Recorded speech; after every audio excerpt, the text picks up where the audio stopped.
Muy buenas tardes, los invito otra vez a compartir nuestra oración a la luz del Evangelio. Seguimos leyendo el capítulo 19 de San Lucas. Jesús al entrar al templo se puso a echar a los vendedores, diciéndoles, está escrito, mi casa será una casa de oración, pero ustedes la han convertido en una cueva de ladrones. Y diariamente enseñaba en el templo. Los sumos sacerdotes, los escribas y los más importantes del pueblo buscaban la forma de matarlo, pero no sabían cómo hacerlo, porque todo el pueblo lo escuchaba y estaba pendiente de sus palabras. Palabra del Señor. Compartimos hoy la versión de Lucas, de este hecho de la expulsión de los mercaderes, de los vendedores del templo, una situación que revela el dolor del corazón de Jesús, un dolor que nace de su amor a Dios, su Padre, y de su amor al templo, lugar privilegiado de la presencia de Dios, garantía de un Dios que escucha a su pueblo y lo protege, garantía de un Dios que es fiel a su alianza. Y por usar la expresión que Jesús toma del profeta Isaías, casa de oración. Jesús denuncia la corrupción de los negocios que se hacían allí en el templo, que termina siendo la corrupción del mismo culto, y anuncia el fin de ese modo de rendirle culto a Dios. Son las dos cosas que seguramente molestan a las autoridades que pretenden acabar con Jesús y lo van a conseguir.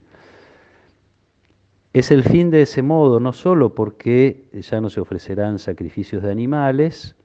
el que se va a ofrecer es Jesús mismo, y sabemos por otras versiones de este hecho que está pensando en que Él es el nuevo templo que va a ser reconstruido en 3 días, hablando de su resurrección. No solo porque termina el modo de ofrecer sacrificios a Dios, sino también porque esos ritos, al modo como los mira Jesús, los entiende Jesús y como los celebraban, eran ritos vacíos, podría decir, para usar la misma expresión de Jesús, sin oración. Ritos vacíos que se quedaban en las prácticas exteriores y solo en eso. Una invitación válida, la de este Evangelio, para todos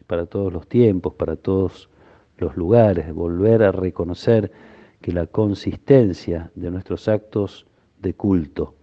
de los ritos en los que participamos, incluso me animo a decir de los sacramentos, de la oración comunitaria, como hacemos especialmente en la misa, la consistencia de todas estas celebraciones está dada por la capacidad del corazón de adorar a Dios y de ponerlo en un lugar de privilegio en toda su vida.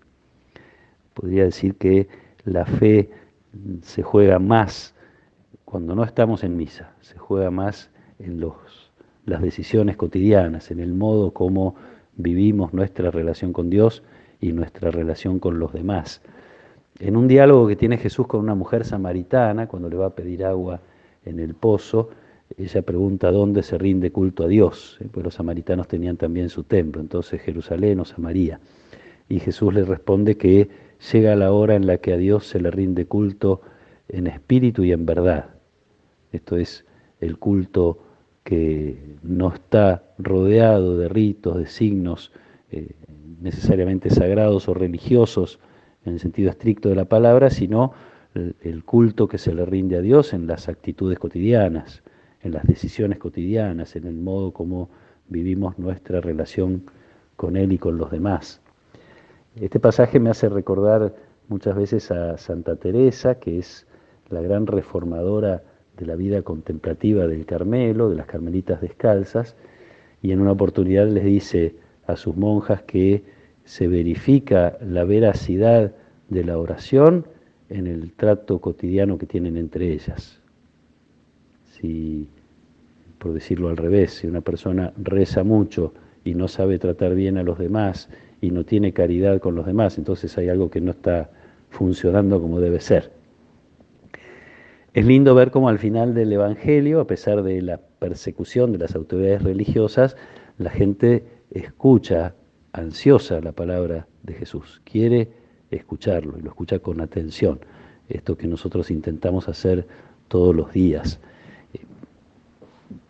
Y esta oración que hacemos hoy, como todos los días, las celebraciones que compartimos, las misas que compartimos, tienen obviamente un valor enorme, no hay que desacreditarlas, sino todo lo contrario, darles sentido profundo, haciendo que sean verdaderamente encuentros de oración, donde nos vinculamos de una manera nueva con Dios, donde vamos conociendo cada vez mejor su voluntad, encuentro con los demás, porque eso es la celebración eucarística, exige de algún modo la comunión de la familia, de la comunidad que se reúne en torno al altar, pero alimento fundamentalmente para las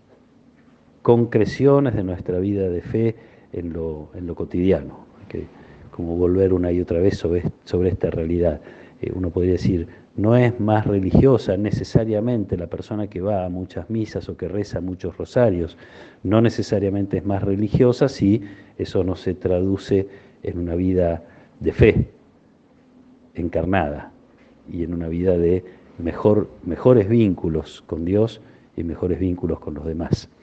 Ojalá podamos aspirar a crecer siempre en este camino que nos lleva a hacer del culto el lugar de alimento de la vida cotidiana, de la vida concreta, que nos lleva también a hacer del culto que sea realmente momentos en los que nos encontramos con Dios, momentos de oración, y encuentro profundo de corazón a corazón con el amor de nuestro Padre. Que el Señor nos acompañe en esta tarde, que nos proteja y nos bendiga, en el nombre del Padre, y del Hijo, y del Espíritu Santo. Amén.